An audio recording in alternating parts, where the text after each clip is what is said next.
When people think about Frank Sinatra, they'll no doubt remember him as a singer who changed the face of music in the 20th century. He was an inspiration to so many other musicians who would try their best to capture his sparkle. But the chairman of the board, who was the singer of such classics as My Way, New York, New York, and I've Got You Under My Skin, had a dark history too. Let's take a look at some of the dark details about Frank Sinatra that everyone ignores. Frank Sinatra nearly didn't come to be.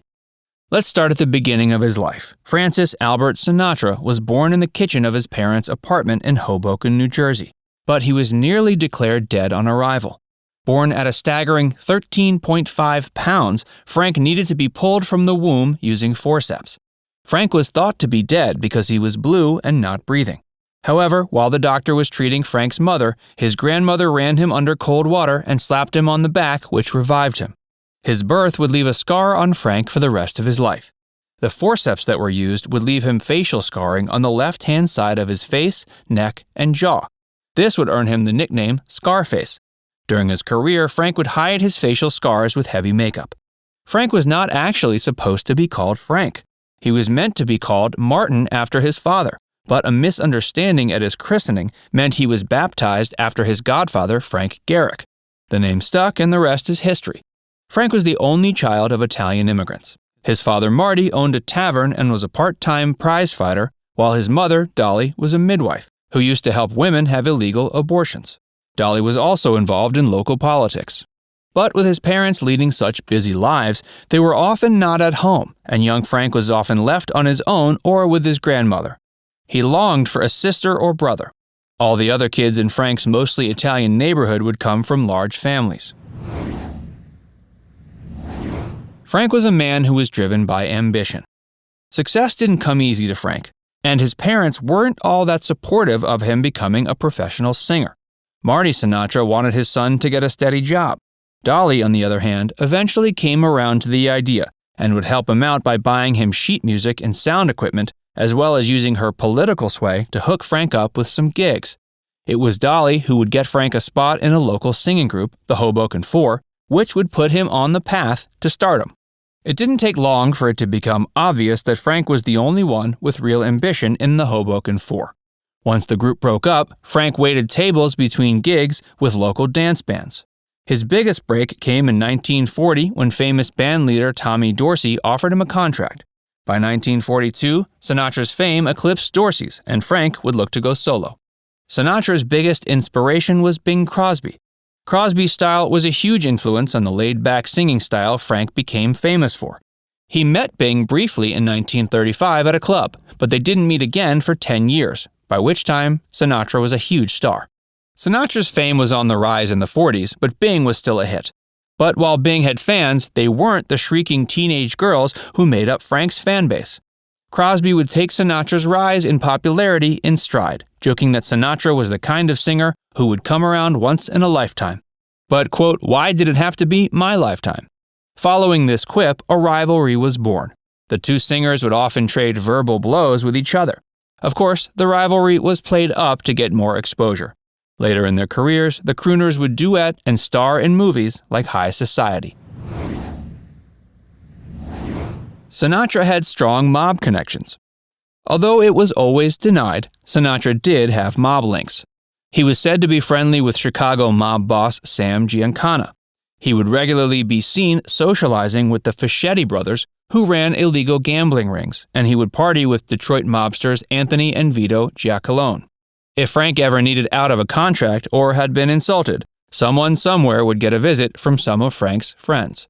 The FBI certainly kept an eye on Sinatra's friendships. Although he was never charged with anything, his associations were laid bare when his full FBI record was released after his death.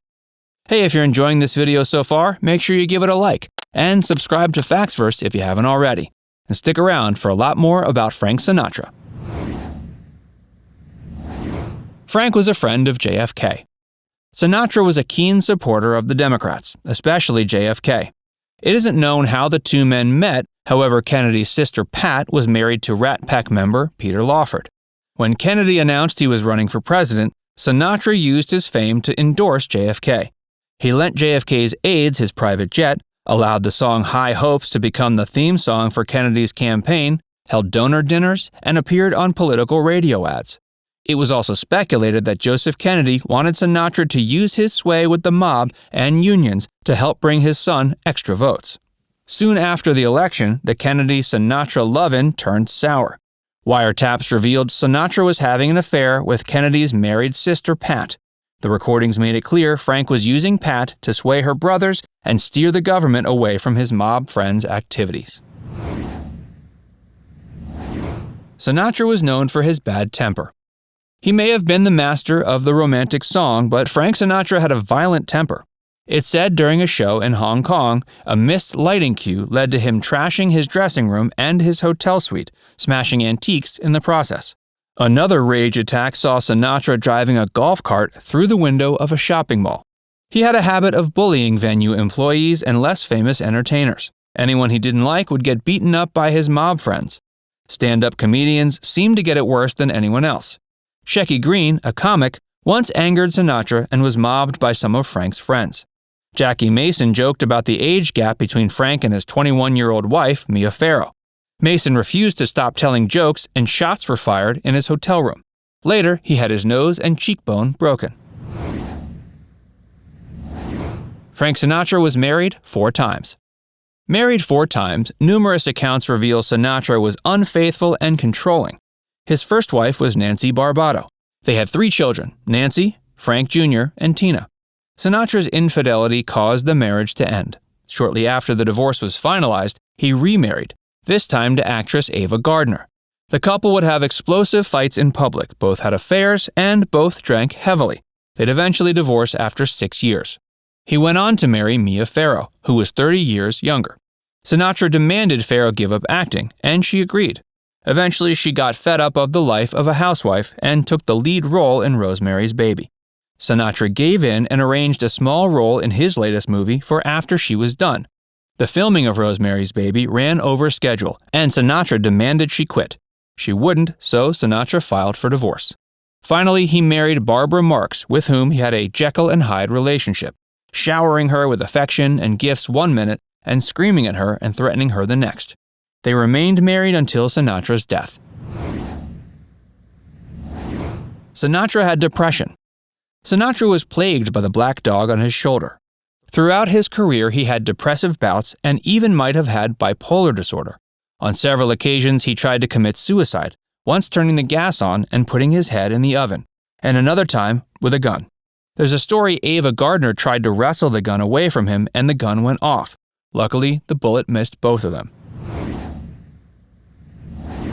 Frank Jr. got kidnapped. Frank Sinatra Jr. followed in his father's footsteps and wanted to become a singer. His career was on the rise when, in 1963, at the age of 19, he was performing a gig in Lake Tahoe. He was in his dressing room with a friend when someone claiming to have delivery knocked on the door.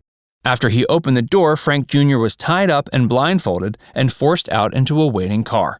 The friend got away and notified the police. The 3 kidnappers, John Irwin, Joe Amsler, and Barry Keenan, demanded a ransom of $240,000 from Frank Sr. Frank paid the ransom with the help of the FBI. Keenan and Amsler took the suitcase, but Irwin got nervous and freed Frank Jr. The FBI caught the 3 kidnappers and recovered the money. The kidnappers' defense was they had been put up to it by Frank Jr., claiming it was all a publicity stunt. The FBI evidence went against this point, and the 3 kidnappers were found guilty. Frank Sinatra died aged 82. Frank died aged 82 on May 14, 1998. His wife Barbara and 3 children were all at his bedside. His final few years had been filled with health problems, such as heart and breathing problems, pneumonia, bladder cancer, and dementia. His final words were, "I'm losing." He was buried with a pack of Camel cigarettes, a bottle of Jack Daniels, a lighter, and $1 in dimes. So, was Frank Sinatra a musical genius who should be looked on favorably, or was he a problematic and complicated character? Let us know what you think in the comments. And if you enjoyed this video, be sure to give it a like and subscribe to Facts Verse if you haven't already. Click the bell icon to stay updated on all our latest content.